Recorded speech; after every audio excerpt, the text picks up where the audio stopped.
Hello students, foundation chemistry classes में आपका most welcome है। मैं हूं गालिब सर। तो डियर स्टूडेंट्स, सरफेस केमिस्ट्री में हम लोग 4 लेक्चर कर चुके हैं। इस लेक्चर में हम लोग 5वां लेक्चर में हम लोग सीखेंगे एडजॉर्प्शन आइसोथर्म के बारे में, जिसमें हम लोग 2 तरह का ग्राफ देखेंगे, 2 तरह का आइसोथर्म देखेंगे। एक होता है फ्रेंडलिक आइसोथर्म और एक होता है लैंगमियोर आइसोथर्म। तो दोनों को समझने के लिए पहले हम लोग कुछ बेसिक टर्म हम लोग सीख लेते हैं, तब उस ग्राफ को हम लोग देखेंगे। वो ग्राफ किसके बीच में होगा उसको हम लोग समझेंगे। तो सबसे पहले कुछ बेसिक टर्म हम लोग सीख लेते हैं। तो ये बहुत ही इंपॉर्टेंट है और एडजॉर्प्शन वाला जो पार्ट है सरफेस केमिस्ट्री का, उसमें ये सबसे मेन पॉइंट यही है, सबसे इंपॉर्टेंट पॉइंट यही है। तो कुछ बेसिक टर्म पहले हम लोग देख लेते हैं। तो मान लीजिए यह एक एडजॉर्बेंट है सॉलिड और इस पे गैस क्या हो रहा है, एडजॉर्ब हो रहा है, ठीक है। तो इसको हम लोग एडजॉर्बेंट बोलेंगे और इसको क्या बोलेंगे, एडजॉर्बेंट। क्लियर है, ये पहले हम लोग जान चुके हैं। अब मान लेते हैं एडजॉर्बेंट जो एडजॉर्ब हो रहा है उसका अमाउंट जो है वो x है। अमाउंट मतलब ग्राम में मान लीजिए या उसको आप मोल में मान सकते हैं। और जो एडजॉर्बेंट है उसका जो मास है वो m है। तो गैस को हम लोग मास में भी मेजर कर सकते हैं और उसको मोल में भी मेजर कर सकते हैं, इसीलिए वहाँ पे हम लोग यूज करेंगे, अमाउंट यूज करेंगे। आप मास भी लिख सकते हैं, कोई दिक्कत नहीं है। तो x मान लेते हैं ये अमाउंट है। अमाउंट मतलब समझ जाइए ये ग्राम में होगा या मोल में होगा। अमाउंट ऑफ गैस, ये गैस के अमाउंट है जो एडजॉर्ब हो रहा है। और m जो है मास है एडजॉर्बेंट का, मास ऑफ एडजॉर्बेंट, ठीक है। इसको आपको ध्यान रखना है क्योंकि ये जो टर्म हम लिखे हैं ये बार बार यूज होगा इस ग्राफ में। अब देखिए, अब आपको क्या करना है, x ग्राम गैस जो है एडजॉर्ब हुआ है m ग्राम एडजॉर्बेंट पे। तो अगर हम बोले जो m ग्राम एडजॉर्बेंट पे कितना ग्राम गैस एडजॉर्ब हुआ है तो x ग्राम, लेकिन अगर हम बोले 1 ग्राम अगर एडजॉर्बेंट लेंगे तो कितना गैस एडजॉर्ब होगा, तो उसको आप लिख सकते हैं, क्या लिख सकते हैं, m ग्राम एडजॉर्बेंट है तो उसमें कितना गैस एडजॉर्ब है, x ग्राम गैस एडजॉर्ब है। अगर हम बोलेंगे 1 ग्राम एडजॉर्बेंट पे कितना ग्राम गैस एडजॉर्ब है, तो आप उसको लिख सकते हैं m से यहाँ पे डिवाइड कर देंगे, x/m ग्राम गैस एडजॉर्ब है। तो इस पॉइंट को ध्यान रखेंगे जो यहाँ पे हम यूज करेंगे। तो x/m जो है बहुत ही इंपॉर्टेंट है, ये बार बार यूज होगा। तो यहाँ पे ध्यान रखेंगे x/m का मतलब हो जाएगा amount of gas adsorb on 1 ग्राम, या इसी को बोलेंगे यूनिट मास ऑफ एडजॉर्बेंट। तो x/m का डिफिनेशन आपको ध्यान रखना है, इसमें ऑब्जेक्टिव भी बन जाता है। ये 1 ग्राम एडजॉर्बेंट पे कितना गैस एडजॉर्ब है, चिपका हुआ है, उसी अमाउंट को हम लोग बोलेंगे x/m। सिंपल में इसी को हम लोग बोल सकते हैं x ग्राम गैस एडजॉर्ब है m ग्राम एडजॉर्बेंट पे। लेकिन आपको इसको एक यूनिट में ले जाना है, एक सिंपल यूनिट में ले जाना है, इसीलिए आप ध्यान रखेंगे एडजॉर्बेंट जो लेंगे हम लोग वो कितना ग्राम लेंगे, 1 ग्राम, या 1 यूनिट मास लेंगे।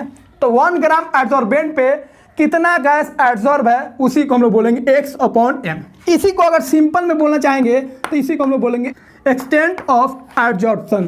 तो इसी को आप बोल सकते हैं एक्सटेंट ऑफ एडजॉर्प्शन, कितना एडजॉर्प्शन होगा। तो ये बार बार यूज होगा, इसीलिए ध्यान रखेंगे। ये किसका अमाउंट है भाई, तो ध्यान रखेंगे गैस का है, ये किसका है, एडजॉर्बेंट का है, ठीक है।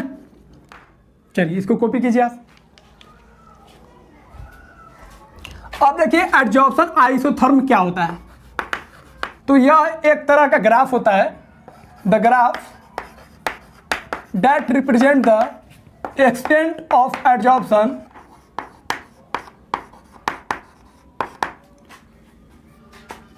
with change in pressure at constant temperature।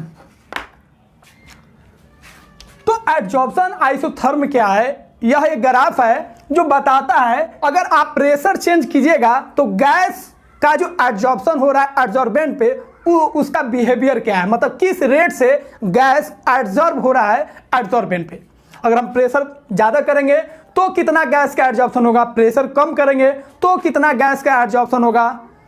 या प्रेशर अगर हम मॉडरेट रखेंगे तो गैस का क्या एडजॉर्प्शन होगा, उसी ग्राफ को प्लॉट करेंगे तो उसी ग्राफ को हम लोग क्या बोलेंगे, एडजॉर्प्शन आइसोथर्म। और आइसोथर्म का मतलब ध्यान रखिएगा कांस्टेंट टेम्परेचर, इसी को आप शॉर्ट में लिख सकते हैं। तो X/m वर्सेस प्रेशर का जब हम ग्राफ प्लॉट करेंगे कांस्टेंट टेम्परेचर पे, तो इसी ग्राफ को हम लोग बोलेंगे, क्या बोलेंगे, एडजॉर्प्शन आइसोथर्म। ठीक है, इसी को हम लोग क्या बोलेंगे, एडजॉर्प्शन आइसोथर्म। तो इसको आप लिखिए। अब हम लोग सीखेंगे दो तरह का एडजॉर्प्शन आइसोथर्म होता है, एक होता है फ्रेंडलिक आइसोथर्म और एक होता है लैंगम्यूर आइसोथर्म, और दोनों में क्या डिफरेंस है उसको हम लोग देखेंगे। तो ध्यान रखेंगे, अब हम लोग सीखने जा रहे हैं एडजॉर्प्शन आइसोथर्म दो तरह का होता है, एक होता है फ्रेंडलिक और एक होता है लैंगम्यूर आइसोथर्म। तो पहले हम लोग फ्रेंडलिक आइसोथर्म और लैंगम्यूर आइसोथर्म में बेसिक डिफरेंस पहले देख लेते हैं। तो ध्यान रखेंगे, ये वाला जो आइसोथर्म है, यहां पे जो ग्राफ प्लॉट करेंगे वो कैसा एडजॉर्प्शन होगा तो उसका ध्यान रखेंगे। यहां पे जो एडजॉर्प्शन होगा वो फिजिकल एडजॉर्प्शन होगा, दैट मींस फिजिजॉर्प्शन होगा। यहां पे जो एडजॉर्प्शन हम लोग लेंगे वो कैसा होगा, केमिकल एडजॉर्प्शन होगा, दैट मींस केमिजॉर्प्शन होगा। इसका हम लोग ध्यान रखेंगे। उसके बाद फिजिजॉर्प्शन हम लोग जानते हैं मल्टी लेयर होता है और केमिजॉर्प्शन हम लोग जानते हैं मोनोलेयर होता है। लेकिन यहाँ पे जो हम लोग आइसोथर्म बनाएंगे, मतलब फ्रेंडलिक ने जो आइसोथर्म बनाया वो एज्यूम करके बनाया, एक तो फिजिजॉर्प्शन और सेकेंड इनका एजम्पशन था वो क्या था, वो मोनोलेयर। तो दोनों में हम लोग मोनोलेयर ही लेंगे, मोनोलेयर। यहाँ पे भी ध्यान रखेंगे मोनोलेयर।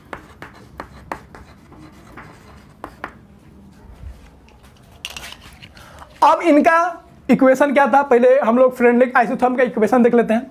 तो इन्होंने कहा एडजॉर्प्शन का जो एक्सटेंट है वह प्रेशर का पावर 1/n के टाइम्स होगा।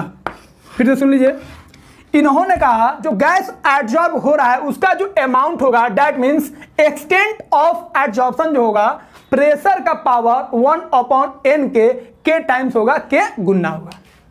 तो इस इक्वेशन का आपको ध्यान में रखना है। X/m हम लोग जानते हैं एक्सटेंट ऑफ एडजॉर्प्शन, कितना एडजॉर्प्शन हो रहा है गैस का किसी एडजॉर्बेंट पे, K और N जो है कांस्टेंट होगा। तो ध्यान रखेंगे, यहाँ पे लिख देते हैं K और N जो है are constant and depends on adsorbent at constant temperature या पार्टिकुलर टेम्परेचर। K और N के बारे में ध्यान रखेंगे, ये पार्टिकुलर टेम्परेचर पे एडजॉर्बेंट और एडजॉर्बेंट पे डिपेंड करेगा, इसका हम लोग ध्यान रखेंगे। तो ये सब कांस्टेंट हो गया। अब आपको एक चीज ध्यान रखना बहुत इंपॉर्टेंट है, 1/n, n का जो वैल्यू होगा वो 1 से इक्वल होगा या 1 से ग्रेटर होगा।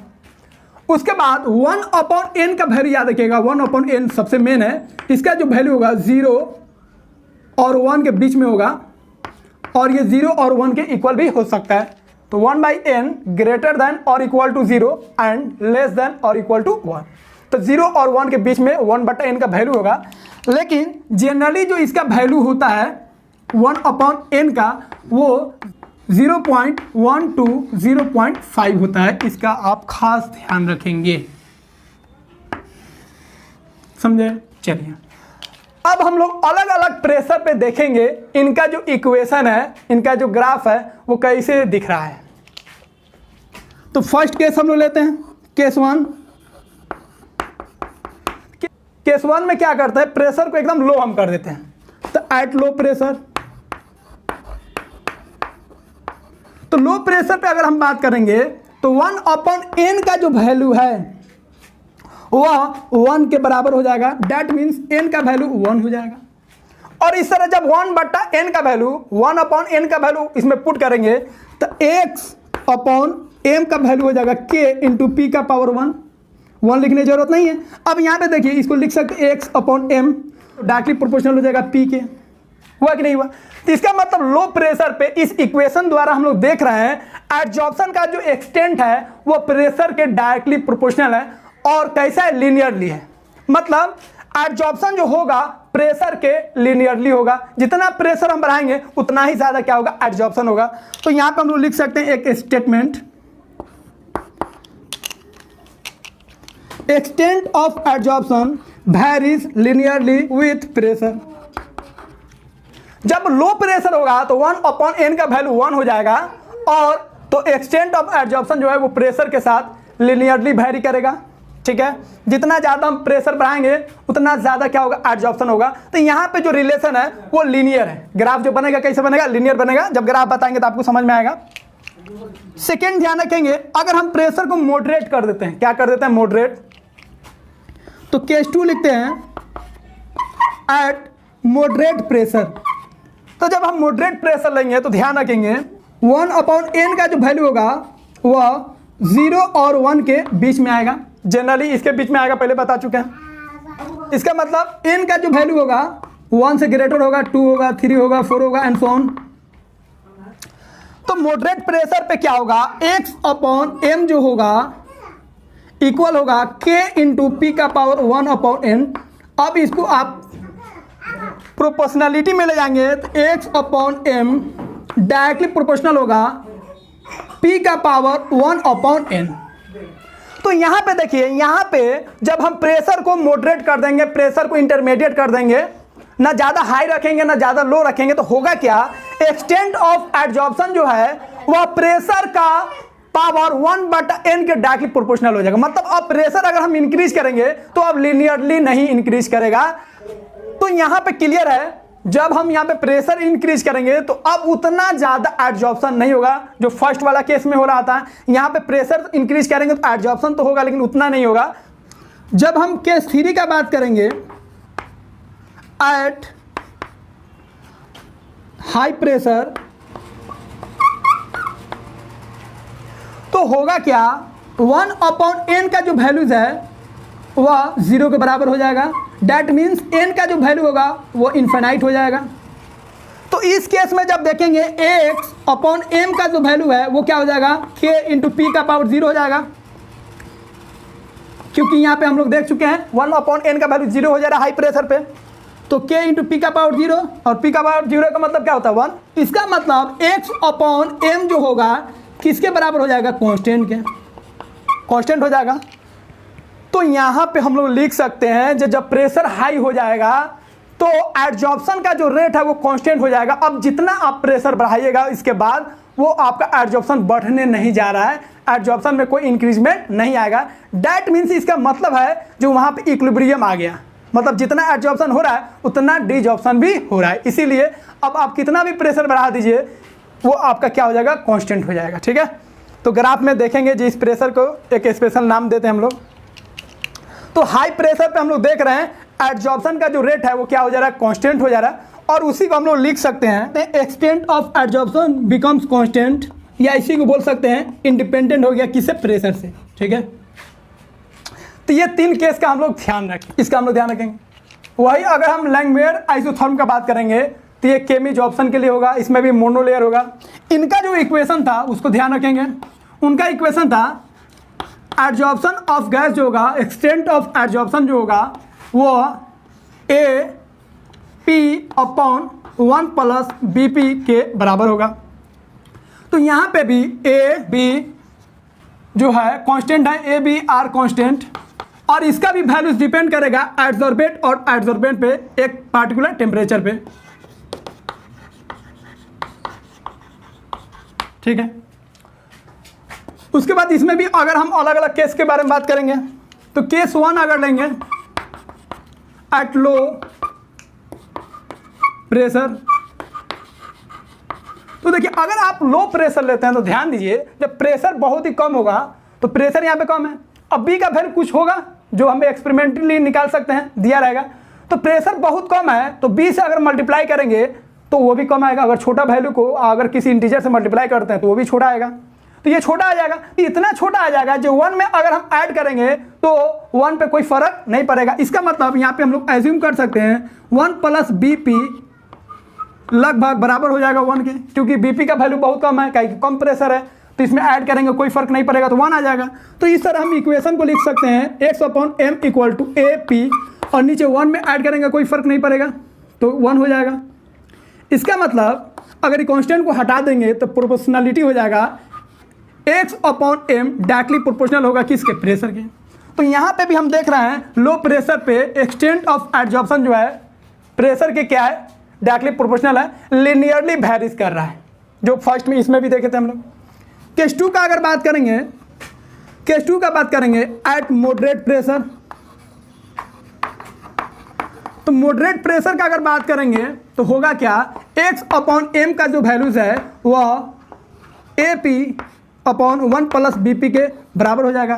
तो जब मॉडरेट प्रेशर लीजिएगा, प्रेशर ना ज़्यादा हाई है ना ज़्यादा लो है, तो होगा क्या, आप इसको और इसको किसी को भी आप इग्नोर नहीं कर सकते। कुछ वैल्यूज आएगा तो आपको ऐड करना पड़ेगा, कम वैल्यूज रहेगा तब आप उसको इग्नोर कर सकते हैं। अगर ज़्यादा वैल्यूज होगा प्रेशर तो फिर उसमें 1 ऐड करेंगे तो कोई फर्क नहीं पड़ेगा।